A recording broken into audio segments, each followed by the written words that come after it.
faire la volonté de Dieu? C'est une question cruciale qu'à un moment donné, tout chrétien a dû se poser cette question. Parce que c'est la raison même de notre existence d'être chrétien. Parce que lorsque nous pouvons avoir réussi selon le monde, selon les critères, les codes du monde, mais tant que nous n'avons pas accompli la volonté de Dieu, cela est zéro. Cela est égal à l'échec.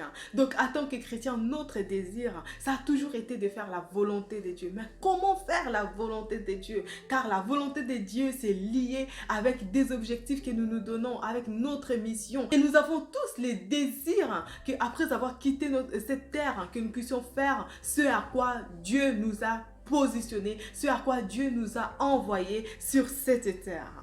Bonjour, je m'appelle Esther Conan, je suis enfant de Dieu comme toi qui me suis en ce moment et ensemble nous voulons voir comment faire la volonté de Dieu. Si tu as des remarques, si tu as une question, si tu as un verset qui monte dans ton esprit, n'hésite pas à le mettre en commentaire, que ce soit un témoignage, ça peut vraiment bénir quelqu'un. Alléluia. Si c'est la première fois que tu te connectes sur ma chaîne, je t'invite à t'abonner, on clique sur le bouton.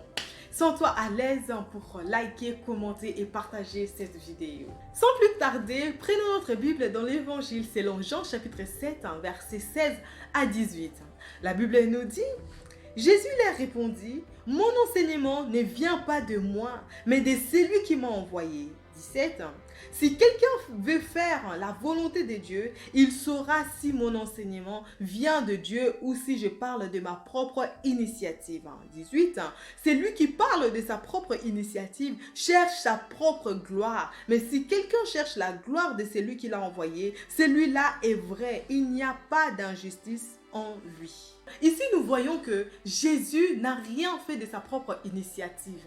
C'est Dieu qui l'a envoyé avec un message et donc il a fait ce que Dieu lui a demandé de faire. Voilà, donc la clé déjà ici, nous pouvons retenir que faire la volonté de Dieu, c'est reconnaître que nous avons été envoyés sur cette terre pour une mission, pour un but, et ensuite désirer accomplir ces buts, désirer accomplir cette mission. Dès lors où nous sommes en train de faire ce que Dieu nous a demandé de faire, nous sommes dans la volonté de Dieu. Vous voyez, Jésus dit, mon enseignement vient de celui qui m'a envoyé. Donc sa mission, c'était de passer un message. Et donc, il devait se référer à celui qui l'a envoyé. Et qui l'a envoyé, c'était le Père. C'était le Père et il n'a rien fait de lui-même. Il dit, ce n'est pas de ma propre initiative, mais de celui qui vient m'envoyer. Alléluia. Jésus nous dit au verset 18, celui qui parle de sa propre initiative cherche sa propre gloire. Mais si quelqu'un cherche la gloire de celui qui l'a envoyé, celui-là est vrai. Alléluia. Donc nous pouvons remarquer que lorsque nous sommes dans la volonté de Dieu, nous cherchons la gloire de Dieu. Nous cherchons à diminuer, mais que Christ puisse paraître. Que Christ à travers nous puisse s'exercer, puisse être connu. Nous ne cherchons pas à ce que nous soyons connus, mais que ce soit Christ, que quelqu'un, une vie puisse être sauvée à travers nous. Mais ce soit la gloire de Christ. Et de ces faits, on peut même remarquer les personnes qui ne sont pas dans la volonté de Dieu. Souvent, ils sont justement en train de chercher leur propre gloire. La question à nous poser, c'est d'abord à savoir qui nous a envoyés. Et qu'est-ce qu'il nous a dit? Parce que lorsqu'on envoie quelqu'un, on lui dit ce qu'il doit faire. On lui donne les messages à lui envoyer ou à revenir avec. Mais en tout cas, il y a une transmission. Par exemple, quand vous appelez votre enfant pour l'envoyer quelque part, vous n'allez pas juste l'appeler, un tel vient, et puis il n'y a rien. Non, tu vas l'appeler et puis tu vas lui dire ce qu'il doit faire. Et tout. Va à la cuisine, amène-moi de l'eau, amène-moi ceci, cela. Voilà, tu vois. Lorsqu'on appelle quelqu'un parce qu'on veut l'envoyer, on communique un message.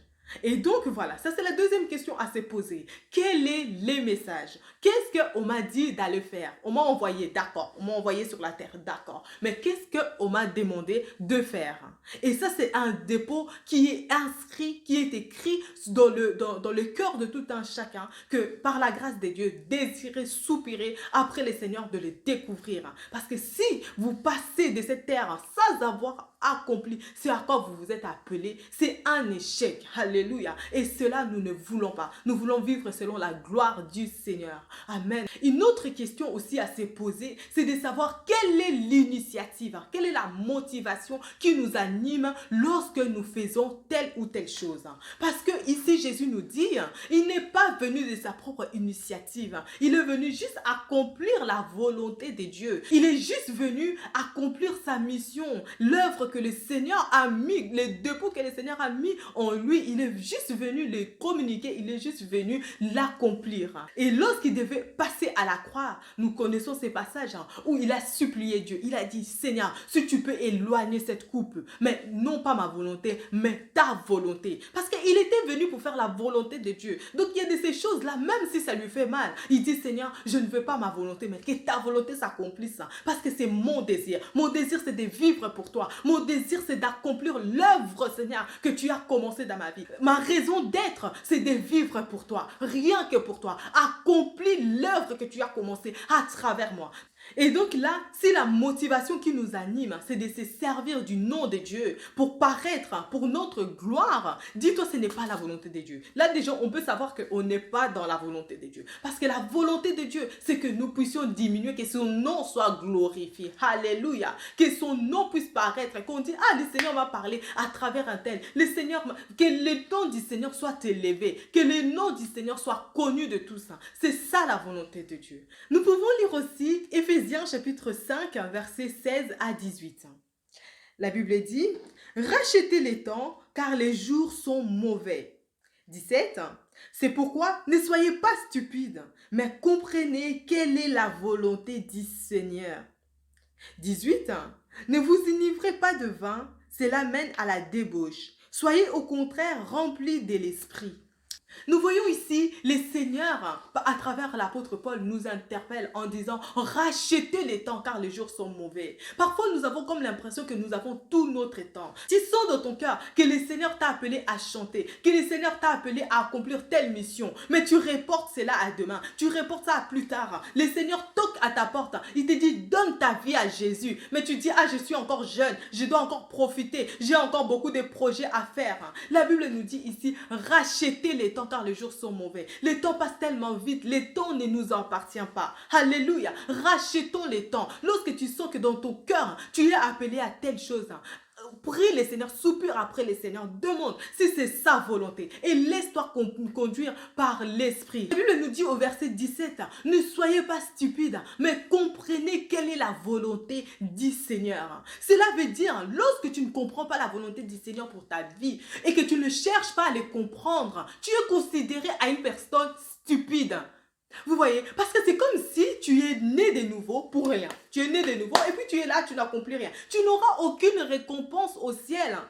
Tu n'auras être né de nouveau, ça ne suffit pas. Nous allons voir ça peut-être plus tard. Que oui, il y a des récompenses au ciel. Lorsque tu es venu sur la terre, le Seigneur t'a fait grâce d'être né de nouveau. Il faut maintenant soupirer après lui, désirer, demande-lui, qu'est-ce que Seigneur, oh Dieu de gloire, tu as voulu que je fasse? Oui, tu m'as appelé à toi, tu m'as appelé comme ton enfant, tu me dis, voilà, l'Esprit rend témoignage dans mon cœur que je suis enfant de Dieu. Voilà. Mais en tant qu'enfant de Dieu, qu'est-ce que je dois faire dans la maison de mon père? Parce que nous voyons que nous tous, enfin, si tu as grandi dans la maison de tes parents ou même dans une famille avec ta tante ou ton oncle, à la maison, en tout cas, il y a des tâches à accomplir. Il y a ces choses qu'il faut faire à la maison. Il faut contribuer. Mais maintenant que le Seigneur t'appelle et que tu es né de nouveau, pose-lui la question, qu'est-ce que je dois faire à la maison? À la maison où je suis, voilà, dans le royaume. La Bible dit, cherchez premièrement le royaume des cieux et sa justice. Mais dans ce royaume, je dois chercher quoi exactement? Pose-lui des questions. Vous voyez, lorsque nous devons soupirer, nous devons soupirer après la connaissance de Christ. Nous devons soupirer après la volonté du Seigneur. Demander, Seigneur, quelle est ta volonté? Quelle est ma mission? D'ailleurs, je vais mettre en lien aussi la vidéo que j'avais fait il y a quelques semaines déjà concernant les objectifs. Parce que la volonté de Dieu va de pair avec nos objectifs, va de pair avec notre mission. Vous voyez, lorsque tu fixes des objectifs, tu poses la question au Seigneur, tu dis, Saint-Esprit, c'est avec toi je vais écrire d'écrire mes objectifs. Qu'est-ce que tu veux que je puisse accomplir? Pendant que tu écris tes objectifs, le Saint-Esprit t'inspire des choses, des projets qu'il y a dans ton cœur. C'est l'Esprit, c'est le Saint-Esprit qui connaît les projets de paix et de bonheur qu'il a pour toi. C'est Dieu qui le connaît. Alors tu l'associes dans tes projets. Tu l'associes, tu dis Seigneur, oh Dieu, je veux les projets de paix que tu as pour moi. Inspire-moi. Et pendant que tu écris tes objectifs, cela, c'est lié avec la volonté de Dieu. C'est lié avec ta mission. Je t'invite à aller suivre la vidéo sur les objectifs que je vais mettre en description.